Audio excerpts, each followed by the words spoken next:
নারযুকুকুম ওয়া ইয়্যাহুম, এই বাক্যটার ওজন কয়েক কোটি মন। আসলে এটা ওজন করাও সম্ভব নয়। কত কোটি মন আর কত বিলিয়ন কত ট্রিলিয়ন মন তা আমার জানা নাই এই বাক্যটার ওজন। সেটা কি? মানুষ বলে যে আমি সন্তান নিব না বা নিও না, কেননা টাকা পয়সা নাই, কেমনে খাওয়াবা, এত সন্তানকে কেমনে মানুষ করবা, এটা মানুষ বলে। আল্লাহ জানে যে এটা মানুষ বলে। তো আল্লাহ বলতেছে যে আরে মানুষ, তুই সকালে যেটা খেয়েছিস ওটাও আমি আল্লাহ খাইয়েছি, দুপুরে যেটা খেয়েছিস ওটাও আমি আল্লাহ খাইয়েছি, রাত্রে যেটা খাবি ওটাও আমি আল্লাহ খাওয়াবো। এখন পর্যন্ত তুই তো তোর নিজের রিজিকের মালিক হতে পারিসনি, এখনো তোর রিজিকের মালিক আমি আল্লাহ। তুই কবে তোর রিজিকের মালিক হলি যে বলিস তোর সন্তান হলে কি খাওয়াবি? কথা মনে হয় বুঝাতে পারি। আল্লাহ বলছেন নাহনু নারযুকুকুম ওয়া ইয়্যাহুম, আরে মানুষ তোকেও খাওয়ায় আমি, তোর সন্তানকেও খাওয়াবো আমি। তুই তো এখনো তোর নিজেরই রুজি রুটির মালিক হতে পারিসনি, নিজেরই রিজিকের মালিক হতে পারিসনি, আর দাপটে বলিস যে সন্তান নিব না, সন্তানকে খাওয়াবো কেমনে? তোর রিজিকের মালিকও আমি, তোর সন্তানের রিজিকের মালিকও আমি। এখানে আর একটা কথা বলে রাখি, যে সমস্ত মা এবং বোনেরা আপনি সন্তান বিরতি দিয়ে নেন, স্বাস্থ্যের দিকে খেয়াল রেখে নেন, সেটা আলাদা কথা। কিন্তু দুটা সন্তান নিয়ে একটা সন্তান নিয়ে সন্তান নেওয়া বন্ধ করে দিবেন আর সন্তান নিব না এই বাক্যটা মুখ দিয়ে উচ্চারণ করবেন, এই বাক্যটা যে কত ভারী। এই বাক্যটাকে যদি আটলান্টিক মহাসাগরে ফেলে দেওয়া যায় তাহলে আটলান্টিক মহাসাগরের পানি কালো হয়ে যাবে, এত ভারী। হিমালয় পাহাড় এই বাক্যের ওজন বহন করতে পারবে না, এই বাক্য এত ভারী, এত কঠিন। If you don't have a website for your business, it might as well be invisible. কেন?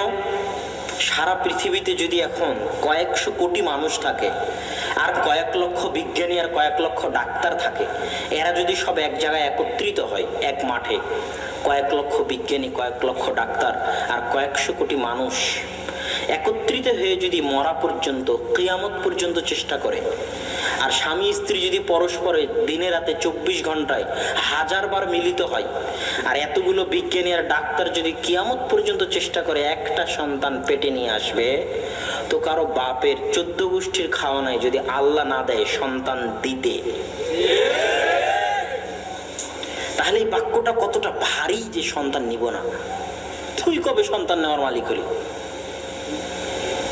সারা পৃথিবীর সব মানুষ মিলে চেষ্টা করলেও পারবে না। তাহলে এই বাক্যটা ভারী। এই বাক্য বলা আল্লাহর সাথে নাফরমানি করা, আল্লাহর শক্তি, আল্লাহর ক্ষমতা, আল্লাহর দাপটকে বৃদ্ধাঙ্গুলি দেখানো।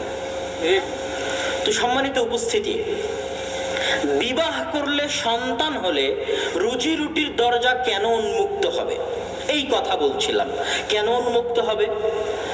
আল্লাহ সুবহানাহু ওয়া তাআলা আল্লাহর রাসূলের ভাষা অনুযায়ী যে কুতিবাত লেখা হয়ে গেছে, মানুষের তাকদীর পৃথিবী সৃষ্টির 50,000 বছর পূর্বে মানুষের ভাগ্য লেখা হয়ে গেছে। পৃথিবী সৃষ্টির 50,000 বছর পূর্বে। তো আমার ভাগ্যে যে রুজি রুটি আছে, আমার ভাগ্যে লেখা আছে আমি সকালে আলু ভর্তা দিয়ে ভাত খাবো, আমার দুপুরে লেখা আছে আমি পান্তা ভাত খাবো, আমার রাত্রে লেখা আছে আমি ডাল দিয়ে ভাত খাবো। তো এই ডাল দিয়ে ভাত খেতে যে টাকাটা লাগবে, ওই টাকাটা আল্লাহ আমাকে দিবে না দিবেন? জিনিস আজকে বলে যাই। আল্লাহ বলছেন ফাইদা কুদিয়াতিস সালাত, যখন সালাত শেষ হয়ে যায়, ফান্তাশিরু ফিল আরজ, তোমরা আল্লাহর জমিনে ছড়িয়ে পড়ো, ওয়াবতাগু মিন ফাজলিল্লাহ, আর আল্লাহর রহমত, বরকত, দয়া অনুসন্ধান করো। আয়াতটা কি বুঝলেন? এবার ব্যাখ্যাটা বলি। আপনি ভ্যানওয়ালা বসে আছেন, ভ্যান নিয়ে পায়ের উপর পা দিয়ে, আমি গিয়ে আপনাকে বললাম চলেন গাবতলী বাজারে যাই, তার মানে আমি আল্লাহর দয়া আপনার কাছে এসেছি। বুঝাতে পারিনি? আমি মনে হয় বুঝাতে পারলাম না। আমি যে 10টা টাকা দিয়ে আপনার মাধ্যমে গাবতলী বাজারে যাব, এটা কার দয়া? আল্লাহর দয়া। আল্লাহ বলেছে জমিনে ছড়িয়ে পড়ো, আমার রিজিক অনুসন্ধান করো, কেননা আমার রিজিক হচ্ছে আমার দয়া। তো আল্লাহ আমাকে পাঠিয়েছে আপনার নিকটে আপনার রিজিকের ব্যবস্থা করার জন্য, যেন আমি আপনার মাধ্যমে গাবতলী বাজারে যাই আর আপনাকে 10টা টাকা দিই। এবার আপনি যদি বলেন যে যাব না, তাহলে আপনি আল্লাহর একটা দয়াকে কি করলেন? দূরে সরিয়ে দিলেন। বুঝাতে পারি না? আপনার দোকানে একজন দোকানদার এসেছে, হয়তো 10টায় আপনি দোকান বন্ধ করেন, তো ঠিক 10টার সময় যখন পাল্লা লাগাচ্ছেন তখন এসেছে কিছু কিনতে, ওটা আল্লাহর দয়া। আল্লাহর দয়াকে অবহেলা করিয়েন না। আপনি গাড়ির ড্রাইভার, আপনি হয়তো আজকে বিশ্রাম নিতে চাচ্ছেন, এই সময় একজন ফোন দিয়েছে একটা ভাড়া নেওয়ার জন্য, ওটা আল্লাহর দয়া। তো যেখান থেকেই রিজিক আসুক, যেখান থেকেই রুজি আসুক, সেটা কার দয়া? আল্লাহর দয়া। এই জন্য রুজি রুটি, হালাল রুজি রুটির কোন রাস্তা ইচ্ছাকৃত ভাবে পরিত্যাগ করা উচিত নয়।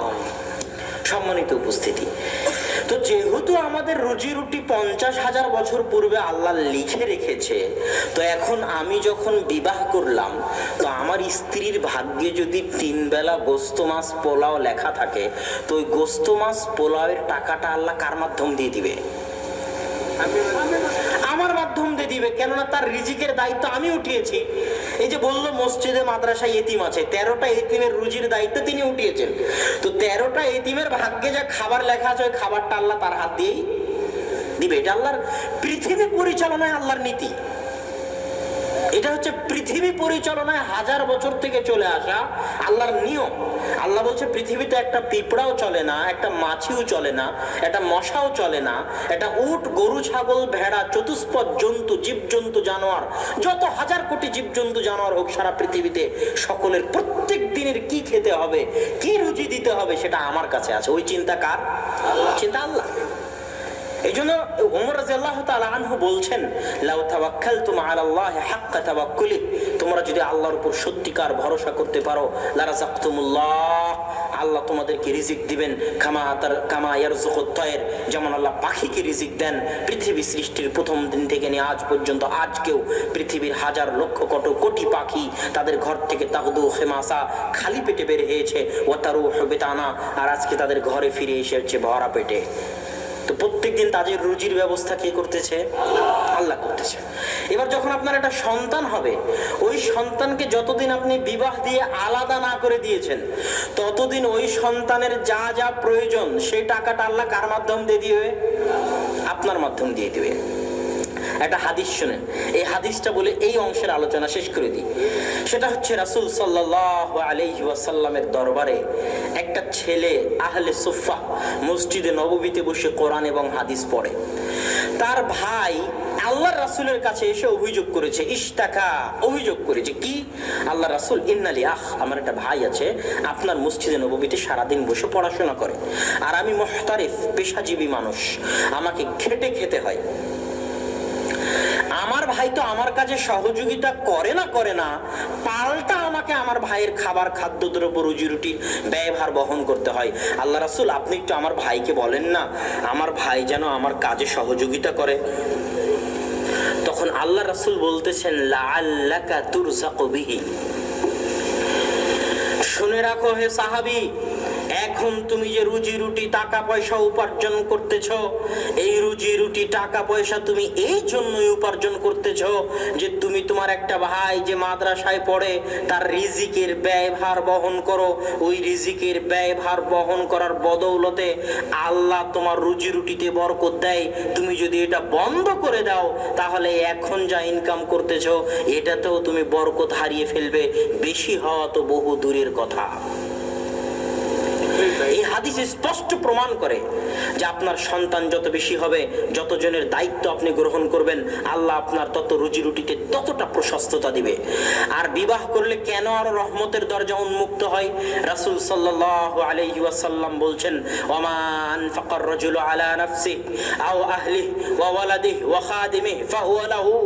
বিবাহ করার পর থেকে একটা মানুষ যদি সৎ নিয়তে, সঠিক নিয়তে একটা টাকা নিজের উপর ব্যয় করে, একটা টাকা তার সন্তানের পড়াশোনার জন্য ব্যয় করে, একটা টাকা তার স্ত্রীর চিকিৎসার জন্য ব্যয় করে, তাহলে এই ব্যয় করা প্রত্যেকটা টাকা সাদকা যা সে নিজের জন্য করেছে, তার সন্তানের জন্য করেছে, তার স্ত্রীর জন্য করেছে, তার পিতা মাতার জন্য করেছে, সবই কিয়ামতের মাঠে তার জন্য সাদকা হিসেবে গণ্য হবে। তাহলে কতটা আপনার সামনে রহমত এবং বরকতের দরজা একটা সঠিক পরিবার উন্মুক্ত করে দেয়। সম্মানিত উপস্থিতি, বিবাহ করে বাসর ঘরে নিয়ে আসলেন, বাসর